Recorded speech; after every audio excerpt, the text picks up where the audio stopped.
नमस्कार, metro city में आपका स्वागत है। आपके साथ हाजिर हूं मैं कंचन। संत कबीर दास जयंती के उपलक्ष्य पर सीएम मनोहर लाल ने ऐलान किया था कि मुख्यमंत्री आवास का नाम संत कबीर कुटीर किया जाएगा। इसी कड़ी में मुख्यमंत्री आवास को अब संत कबीर नगर कुटीर कर दिया गया है और आवास के बाहर की नेम प्लेट भी लगा दी गई है।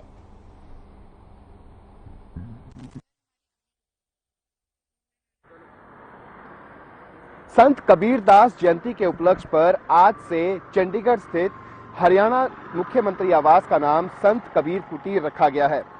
आप देख सकते हो तस्वीरों में कि इस मुख्यमंत्री के आवास पर बाकायदा संत कबीर कुटीर जो है वो लिखा जा चुका है। इसको लेकर बाकायदा मुख्यमंत्री मनोहर लाल खट्टर द्वारा बीते रविवार को रोहतक की अनाज मंडी में ऐलान किया गया था कि आज से मुख्यमंत्री हरियाणा निवास जो चंडीगढ़ में स्थित है उसका नाम जो है वो संत कबीर कुटीर किया जाएगा। तो ये तस्वीरें हैं बाकायदा जिसके ऊपर संत कबीर कुटीर जो है वो लिखा गया है। तो आज से मुख्यमंत्री हरियाणा निवास का नाम जो है वो संत कबीर कुटीर जो है उसके नाम से कहलाया जाएगा। साथ ही साथ मुख्यमंत्री द्वारा इसके अतिरिक्त और भी अतिरिक्त जो है ऐलान किए गए थे। उनके द्वारा जिस तरीके से शिक्षण संस्थानों और धर्मशालाओं में जो पुस्तकालय होंगे उनके नाम जो है वो संत कबीर के नाम से जो है उनका नामकरण किया जाएगा। इसके अलावा विश्वविद्यालय का नाम जो है किसी एक विश्वविद्यालय का नाम जो है वो भी संत कबीर के नाम के ऊपर रखा जाएगा। तो ये तमाम तस्वीरें हैं चंडीगढ़ स्थित मुख्यमंत्री निवास की, जहां पर संत कबीर कुटीर जो है वो अब लिखा जा चुका है और आज से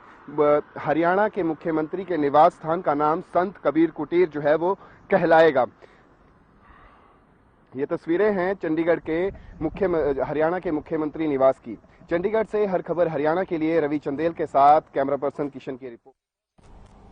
वहीं प्रदेश में पर्यटन और एडवेंचर स्पोर्ट्स को बढ़ावा देने के लिए मुख्यमंत्री मनोहर लाल और सरकार लगातार काम कर रही है। इसी कड़ी में मुख्यमंत्री मनोहर लाल ने चंडीगढ़ से माउंट यूनाम के नाम यहां पर पर्वतारोहियों के दल को रवाना किया। इस दौरान शिक्षा मंत्री कंवरपाल गुर्जर ने भी मुख्यमंत्री के साथ मौजूद यहां पर रहे और साथ ही मनोहर लाल ने यहां पर पर्वतारोहियों से संवाद कर उनका अनुभव भी जाना। मुख्यमंत्री मनोहर लाल ने अपने संबोधन में कहा, हरियाणा के गांव के जीवन में ही एडवेंचर जिसको बढ़ावा देने के लिए सरकार ने यहां मोरनी में मिल्खा सिंह एडवेंचर क्लब की स्थापना भी की है। दक्षिणी हरियाणा में भी यहां पर ट्रैकिंग को बढ़ावा देने के लिए सरकार प्रयासरत है।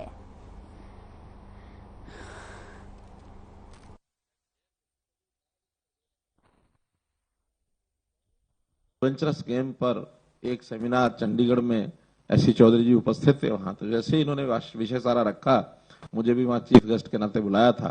उसी 2016 के वर्ष में मन में आया कि आखिर एडवेंचरस गेम्स भी अपने आप एक थ्रिल पैदा करता, नौजवानों में उनका साहस बढ़ाता, उनकी हिम्मत बढ़ाता है, उनमें एक अनुशासन पैदा करता है। तो आपको याद है कि नहीं, मैंने उसी समय कहा था मोरनी में हम एक एडवेंचरस गेम का एक संस्थान ये बनाएंगे। उस समय से चलते चलते और अब अवसर आया, पिछले साल हमने टिकर ताल में नाम रखा था Sardar Milkha Singh adventure sports club. वो क्लब हमने बनाया और उस एक झील का उपयोग इस प्रकार के सब खेलों के लिए वो हमने प्रारंभ कर दिया है। कुल 100 बच्चे भी हैं और उनके साथ और ट्रेनर हैं, वो उनके कुल मिला के 100 लोग वहाँ इस पे जा रहे हैं। और इसमें लगभग सरकार 40 लाख रुपए खर्च कर रही है। और इस प्रकार के जो कैंप का आयोजन कर रहे हैं, तो पूरे देश में हरियाणा ही एक ऐसा स्टेट है जो इस प्रकार के कैंपों का आयोजन कर रहा है। तो इससे बच्चों में बड़ा भारी का उत्साह मिलता है बच्चों को। एक टाइम था तब लोग इस प्रकार की गतिविधियों को शरारतों में लेते थे जब हम छोटे थे तब, लेकिन 2016 से जिस प्रकार से हमारी सरकार ने, माननीय मुख्यमंत्री जी ने इसकी ओर ध्यान दिया, बच्चों में बड़ा भारी उत्साह है और निश्चित तौर से वो अच्छा करके दे। तो ईडी के दफ्तर में राहुल गांधी की पेशी को लेकर कांग्रेस पार्टी ने जहां देश भर में मोदी सरकार के खिलाफ मोर्चा खोल दिया है और उसे बीजेपी सरकार की बदले की कार्रवाई बता रही है। इसी मुद्दे पर हरियाणा के शिक्षा मंत्री कंवरपाल गुर्जर ने कहा कि राहुल गांधी के खिलाफ मामला 2012 में दर्ज हुआ था, जबकि बीजेपी की सरकार तो 2014 में बनी है। वहीं अगर सरकार की बदले की भावना होती या बदले की भावना से कार्रवाई करनी होती तो 2012 से लेकर 2022 यानी कि पूरे 10 साल बीत चुके हैं। कंवरपाल गुर्जर ने कहा कि एजेंसियां अपना काम कर रही हैं और अपना काम करने के लिए पूरी तरह से स्वतंत्र हैं। और आज भी राहुल गांधी से पूछताछ जारी है उनका कहना है कि केंद्र सरकार कहीं ना कहीं केंद्रीय एजेंसियों का दुरुपयोग कर रही है। आपका क्या कहना है? देखिए मैं समझता हूँ ये बिल्कुल अपने लीडरों को खुश करने के लिए जिस प्रकार का वो प्रदर्शन कर रहे हैं। मैंने कल ही एक पत्रकार से पूछा था कि ये केस दर्ज कब हुआ था, और उस पत्रकार ने मुझे बताया था कि 2012 में हुआ था। 2012 में तुम्हारी सरकार भी नहीं थी, तो इसका 2012 में अगर हुआ तो पहले ही इस पे सवाल उठे थे। जिस प्रकार से भी ये केस दर्ज होगा मुझे नहीं पता ये कोर्ट के द्वारा हुआ किस प्रकार से आया, लेकिन केस दर्ज 2012 में हुआ, तो उसी की जांच चल रही। और अगर सरकार ने कोई बदला लेने की भावना से कोई काम करना था तो 2012 और 2022 10 साल हो गए, तो फिर तो सरकार उस हिसाब से काम करती। लेकिन ये जो एजेंसियां हैं ये कोई सरकार के दबाव में काम नहीं करती, ये बिल्कुल स्वतंत्र एजेंसियां हैं और स्वतंत्र तौर तरीके से ही काम करती हैं। लेकिन कई बार ऐसा लगता है कि हमारे लीडर के खिलाफ कोई भी बात कह दी तो इसका मतलब प्रदर्शन करो, कुछ करो। लेकिन देश में सब लोग एक बराबर हैं, सबके राइट भी एक जैसे हैं। अगर कोई भी गलती करता है तो उसके खिलाफ काम होता है, कार्रवाई होती है। तो नेशनल हेराल्ड मामले में राहुल गांधी से ईडी की पूछताछ को लेकर बीजेपी प्रदेश अध्यक्ष ओपी धनखड़ ने भी राहुल और कांग्रेस पर निशाना साधा। धनखड़ ने कहा कि अगर ईडी कुछ सच जानने की कोशिश कर रही है तो फिर इसमें किसी तरह का ऐतराज क्यों जताया जा रहा है। भाखला से टीम माननीय ओम प्रकाश धनखड़ जी को पगड़ी पहनाएगी। 15 दिन वहां पर रखे। तो प्रदर्शन ऐसा कर रहे हैं कि जिस प्रदर्शन के बारे में लोगों में बात पहुंचनी चाहिए। एक अखबार जो बहुत ज्यादा चला नहीं और जिसकी पूंजी बढ़ती चली गई, तो उसकी पूछताछ तो ईडी करेगी और पूछताछ में सहयोग करना चाहिए। आप इतने चैनल वाले हो, इतने चैनल चलाते हैं, कितनी मुश्किल से पैसा इकट्ठा होता है, लेकिन कैसे पूंजी बढ़ती चली गई यही उनसे पूछ रहे हैं कि अखबार उतना चला नहीं, पूंजी बढ़ती चली गई, इसका रहस्य है। जी आज के प्रोग्राम की अध्यक्षता कर रहे, इनको पगड़ी पहना के अभिनंदन स्वागत किया जाएगा। इसी के साथ माननीय जिले सिंह सैनी जी को पगड़ी पहना के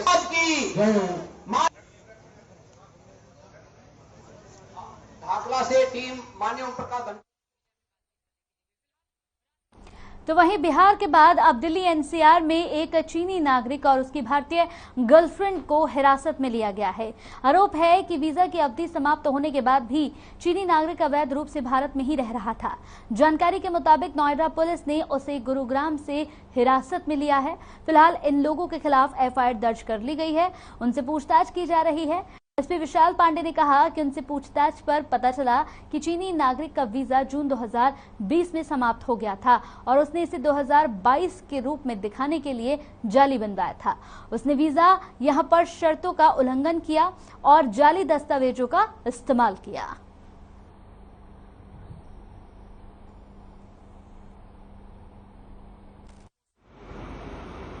बॉर्डर पार करते समय जिनके पास भारत का वीजा नहीं था उनको एसएसबी के द्वारा गिरफ्तार किया गया है तथा सुरसंड थाने में अभियोग पंजीकृत किया गया है।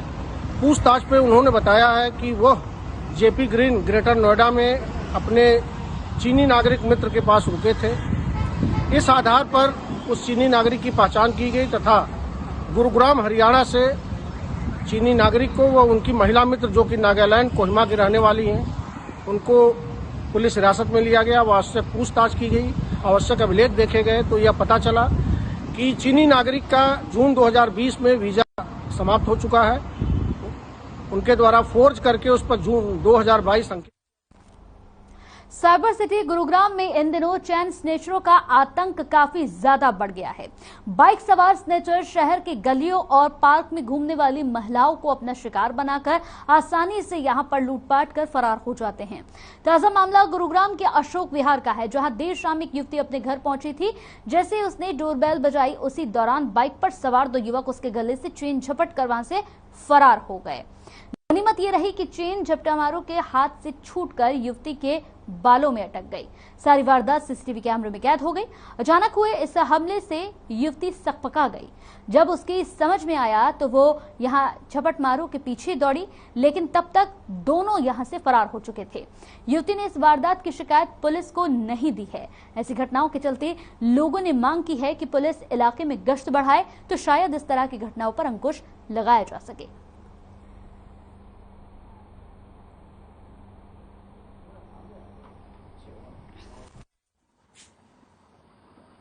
बेटी आई थी हमारी 8:30 बजे, तो पीछे से दो लड़के आए, बाइक पे मुंह बांध रखा और बेटी की चैन तोड़ने की कोशिश करी, कान का भी उसका निकल गया।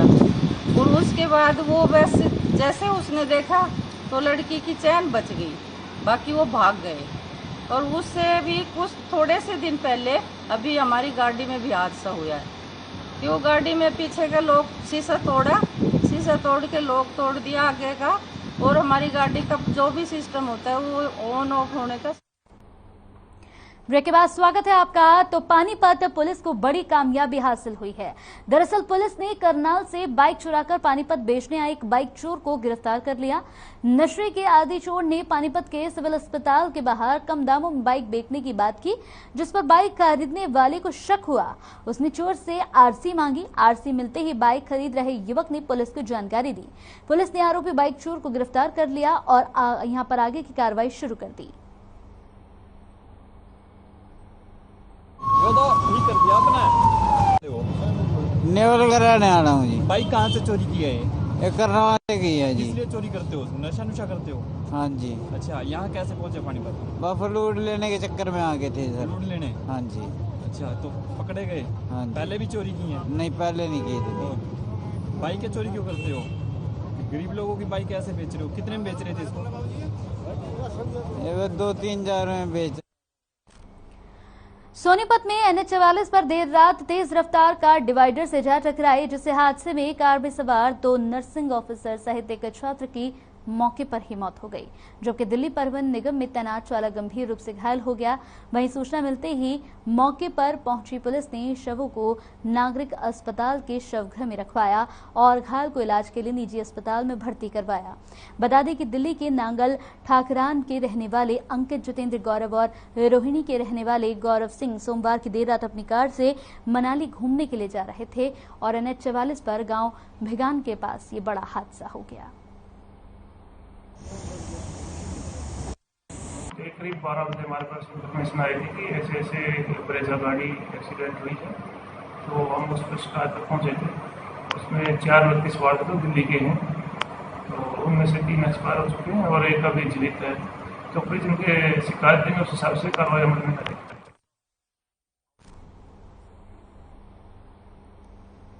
तो सोनीपत के गांव गढ़ शाहजहानपुर के चौक पर शराब का यहां पर तीसरा ठेका खोले जाने के विरोध में ग्रामीण पिछले कई दिनों से लगातार प्रदर्शन कर रहे हैं, जिसके लिए गांव में 11 मेंबर कमेटी बनाकर बैठक की गई, जिसमें ऐलान किया गया कि 5 गांव की पंचायत के साथ मिलकर बैठक की जाएगी और शराब के ठेके को ना खोले जाने को लेकर चर्चा होगी। गांव वालों का ये भी कहना है कि अगर इसका हल नहीं हुआ तो सभी खाप पंचायत एक बैनर के तहत इकट्ठा होंगे, सख्त फैसला लेंगे। साथ ही गांव वालों ने प्रशासन पर भी कार्रवाई न करने के आरोप लगाए हैं। बता दें कि कुछ दिनों पहले ही गांव की महिलाओं ने शराब के ठेके को उखाड़ कर फेंक दिया था।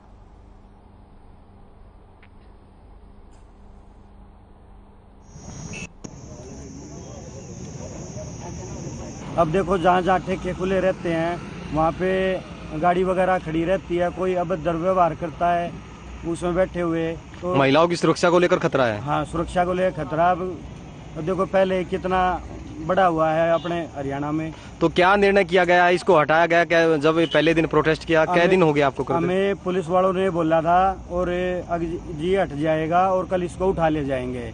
उसके बाद हमने शाम तक का टाइम दिया था, कल की बात है। कल ये कहा था पुलिस वालों ने 4 बजे तक ये उठा ले जाएंगे इसको, तो ये उठा के नहीं ले गए। तो सारी रात हम यहाँ धरने पे रहे हैं। गाँव के पक्ष में ये मांग कर रहे हैं, हमारी बहू बेटियों को मतलब जो है ना यहाँ पे सुरक्षित महसूस नहीं हो रही, क्योंकि जो है ना यहाँ पे घूमने फिरने आती हैं सुबह शाम, और अब हमारे बिल्कुल साथ में ही जहाँ पर ये ठेका खोलने का प्रयास किया जा रहा है, यहाँ में विकलांगों का एक स्कूल भी है और दूसरी साइड में भी एक स्कूल है। मतलब स्कूलों का मेन रास्ता है, ये ओमेक सिटी है, ये आवासीय कॉलोनी है।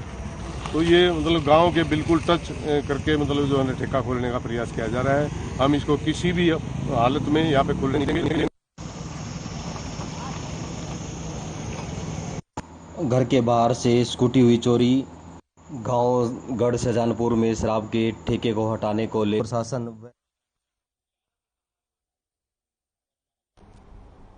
चलिए इसी बीच इस वक्त की बड़ी खबर आ रही है कुरुक्षेत्र से। इस वक्त की बड़ी अहम खबर टीवी स्क्रीन पर आपको दिखाने जा रहे हैं। लगातार जिस तरह से ठगी के मामले सामने आ रहे थे, साइबर क्राइम ब्रांच की बड़ी कार्रवाई सामने, ठगी के मास्टरमाइंड को काबू कर लिया। 2 मोबाइल 50,000 की नकदी बरामद कर ली है। लोन दिलाने के नाम पर की थी 15 लाख की ठगी। सीआरपीएफ के जवान के साथ की थी ठगी। इस वक्त की बड़ी ब्रेकिंग खबर टीवी स्क्रीन पर कुरुक्षेत्र से। साइबर क्राइम ब्रांच की बड़ी कार्रवाई, इस वक्त की बड़ी अहम खबर टीवी स्क्रीन पर आपको दिखा रहे हैं। साइबर क्राइम ब्रांच की बड़ी कार्रवाई, 2 मोबाइल फोन बरामद कर लिए गए हैं। लोन दिलाने के नाम पर ठगी करते थे ये लोग। सीआरपीएफ के जवान के साथ ठगी की थी। हालांकि लगातार साइबर क्राइम टीम की अगर बात करें तो एहतियात कदम उठाए जा रहे हैं साइबर क्राइम ब्रांच की ओर से, और ये बड़ी कार्रवाई करते हुए गिरफ्तार कर लिया है इस मास्टरमाइंड को, यानी कि जो इसके पीछे था उसे गिरफ्तार कर लिया गया। मुख्य आरोपी को गिरफ्तार कर लिया गया है। ठगी के मास्टरमाइंड पर काबू पा लिया है साइबर क्राइम ब्रांच ने। इस वक्त की बड़ी अहम खबर टीवी स्क्रीन पर तस्वीरों के साथ हम आपको दिखा रहे हैं। तो